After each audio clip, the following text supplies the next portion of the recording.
All right, then let us dive into the next type of electrophoresis, which is a gradient page or gradient polyacrylamide geoelectrophoresis.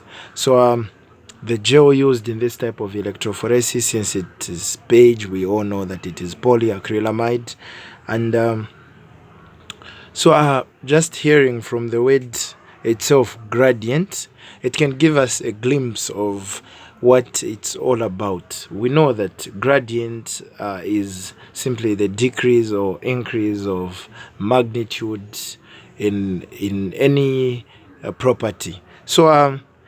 Gradient page electrophoresis takes advantage of the fact that polyacrylamide, being a special type of gel, is due, depending on the concentration used when preparing that polymerizing that same polyacrylamide medium for separation, it can have varying pore sizes. In short, the pores in polyacrylamide can be manipulated. If you want, you can prepare a polyacrylamide gel which has very large pore sizes, or you can prepare polyacrylamide gel which has small sizes. So because of that, gradient page electrophoresis takes advantage of it. How does it do it? Depending on the concentration, as I mentioned, when polymerizing that same polyacrylamide, and it varies from 4% concentration to 13% under normal circumstances. Others say even 20% and all, but this is the range. 4% to 13% concentration is the range that is used in gradient page. So what happens is now you'll find that in an electrophoretic buffer, the gel will be made in such a way that maybe this side we use a different concentration, and it gives larger pore sizes. Then as you are going to the positive side of the electrode, that's if it's connected to an electrode, the pore sizes start decreasing. The pores start decreasing.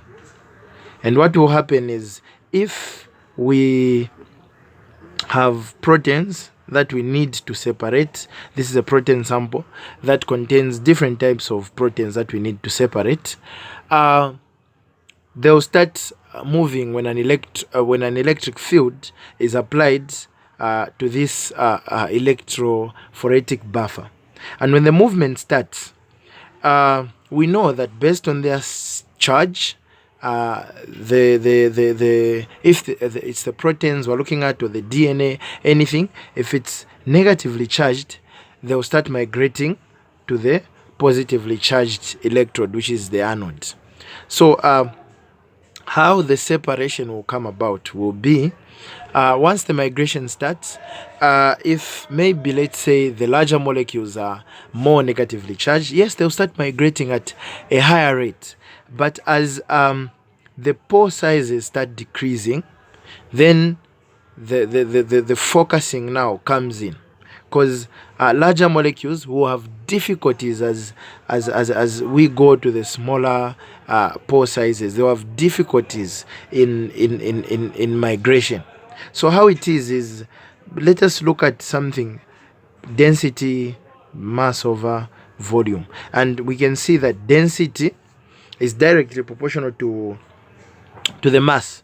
So as the mass is increasing, as we have larger molecules, we have large density, and hence large density will lead to slow migration. In short, larger molecules, even if they travel at a very great rate, as they start reaching the smaller pores of the polyacrylamide, they will either stop migrating or will tend to migrate slower. But the small molecules, no matter how slow the migration rate is, because they are small, they will catch up to the larger molecules, and hence they will be resolved or separated first from the larger molecules. So entirely the gradient page type of electrophoresis depends entirely on size, because charge doesn't come in here.